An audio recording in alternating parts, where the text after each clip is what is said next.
What's up, y'all? Welcome back to another episode of Talk to Him Tuesdays, hosted by yours truly. I'm hope everybody's continuing to stay as safe and uplifted and encouraged as possible during these times.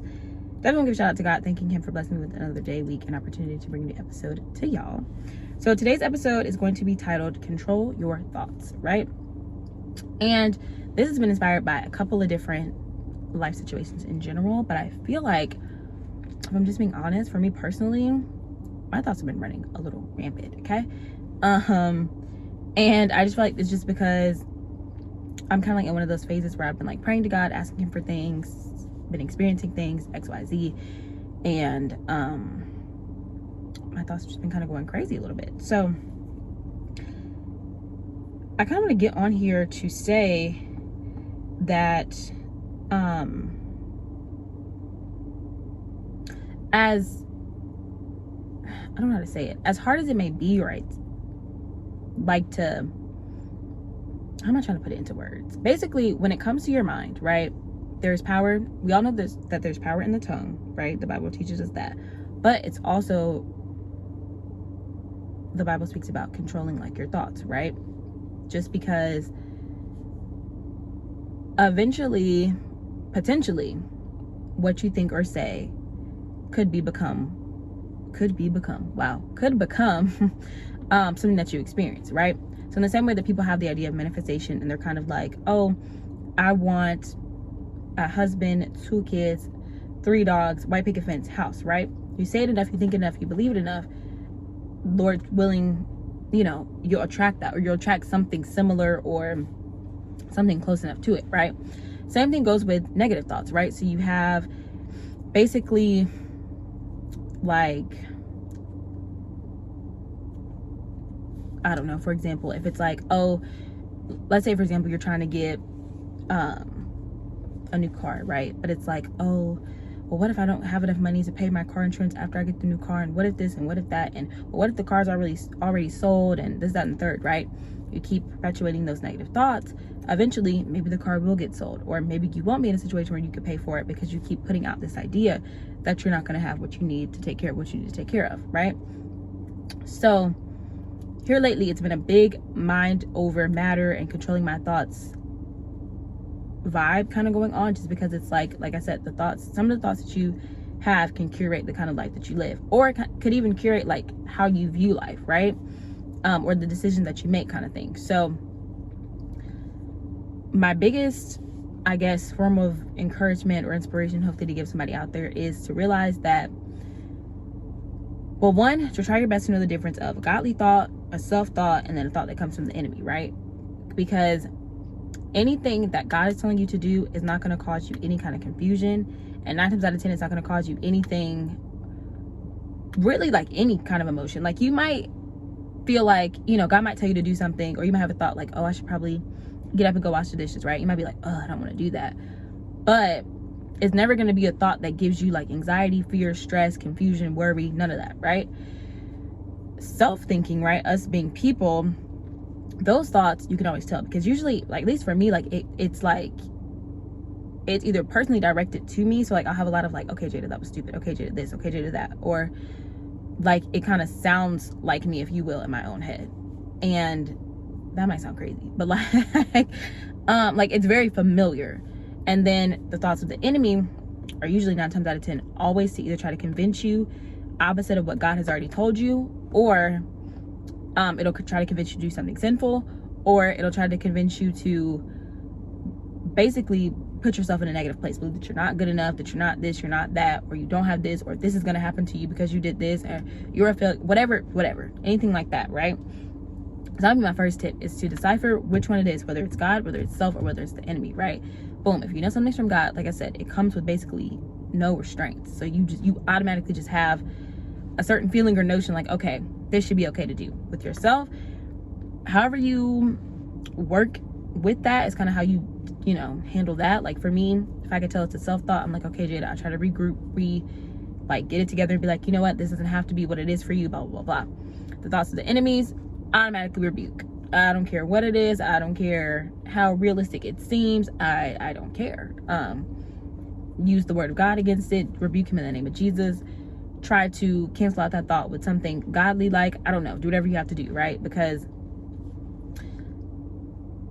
the devil loves to prowl. He loves idle minds, like minds that are very off to themselves. So for my introverted people, kind of like me, or for the people who like to be isolated or who like to just kind of be like by themselves, they don't really care to be around people, or like, you know, just prefer their own spaces. It's very important for people like us, I feel like anyways, to make sure that we're actively thinking positively, or actively like speaking good things into existence, or actively like just putting ourselves in spaces that are good for us, that don't drain us. Because it's like when you get to that point of being drained, of being tired, of not being able to think clearly, like that's when the devil's going to try to slip in, because he knows you're at a weak point. And so yeah, said all that to say, outside of, you know, distinguishing the differences between those three and kind of knowing how to combat those three things, just know that as hard as it could be, right, because life can be hard, life can life, and things can seem like they aren't going to get better, things can seem like the best that's yet to come is still too far out, things can seem like they're just not going to happen, things can seem like they are going to happen, but it's having that notion of like, sorry, I got a little message popped up, but it's basically having that notion of like I said, mind over matter, understanding that your thoughts can't consume you as much as you think that they can, right? And it's knowing that what you think, I'll put it like this, it's being mindful of what you think, right? Because like I said earlier, what you say and what you can think, or what you think, can potentially curate the kind of life that you are going to have, or can curate some kind of experience that, you know, wasn't going to come to you, but now you've put it out there so much that you're welcoming it in. So you have to be very careful, right? 2, I would say to pay attention to the thoughts that you're having and where they're coming from. Again, that goes back to godly thoughts, self-thoughts, and then thoughts that the enemy tries to put in your brain. And 3, well, not in 3, knowing how to combat those things, right? So, you know, like I said, I already went through that. Godly is this, self is that, devil is this. And then I also feel like when it comes to mind over matter, or just like controlling your thoughts in general, having something or finding something that could be grounding for you, which again, we all live different lives. That could be easier said than done, right? You could be somebody who feels like you have nobody to be your grounding or your centered piece. I, of course, me would encourage you to go to God.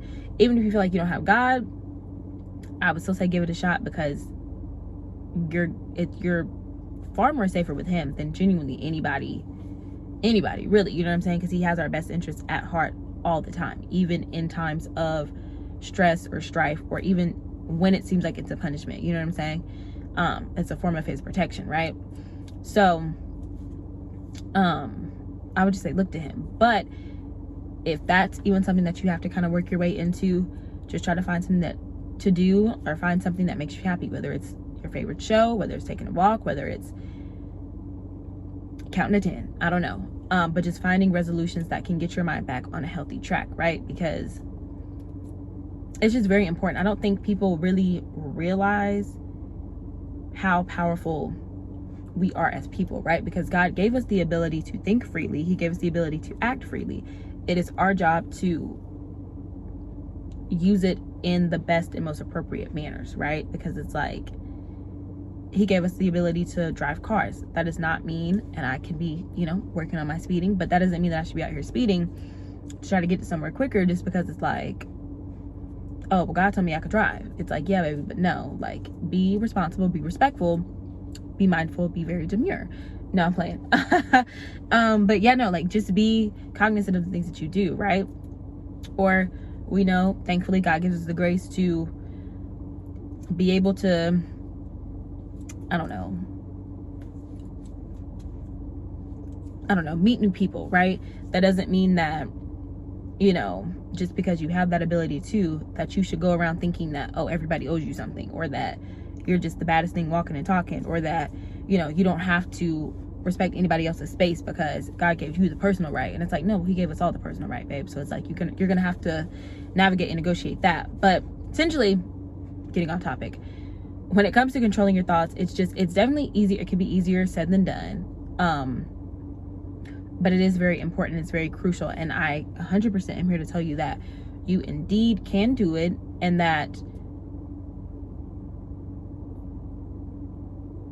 whatever may currently be trying to make you think that you cannot do this or cannot do that, or will never be this or will never be that, or that's too far-fetched, or you're just overwhelmed, or whatever the case may be, it's going to be fine. You know what I'm saying? You're going to be fine.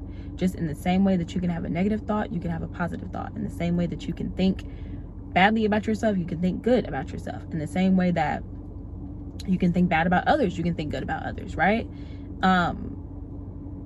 That's the beauty of it. But it's just making sure that we are cautious and as careful and as attentive to ourselves as we can be, so that way we can curate the lives that we want, heal ourselves, make ourselves better, which then makes us better for the people, places, things around us. And so yeah, hopefully that made sense. I feel like I say that after every video too. I'm like, hopefully y'all got what I was saying, because sometimes, like, I literally mean when I say, like, a lot of these videos be like I'm actively thinking as I'm talking to you. Like, some of them I can hit the nail on the head because I've thought about it, I kind of have points, whatever. Or like for the ones that I have, like, people who are featured on my episodes, same thing, like we have talking points. But with the ones that's just me in my car by myself, it's either gonna be on point or it's gonna be like, oh, y'all are in Jada's thoughts as she's talking.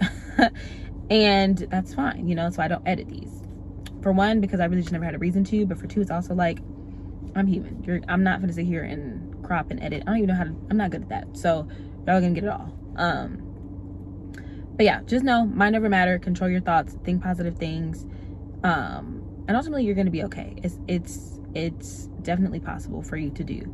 But I just want you guys to know, excuse me, I want you guys to know that yeah, like, you're good, you know. You got it, baby boy, you got it, baby girl, mother, father, grandmammy, grandpappy, we all got this, because God truly did intend and does intend for us to live a life that is full of good things. So yeah, as always, if it bless you, please share it, and I will see y'all next week. Bye.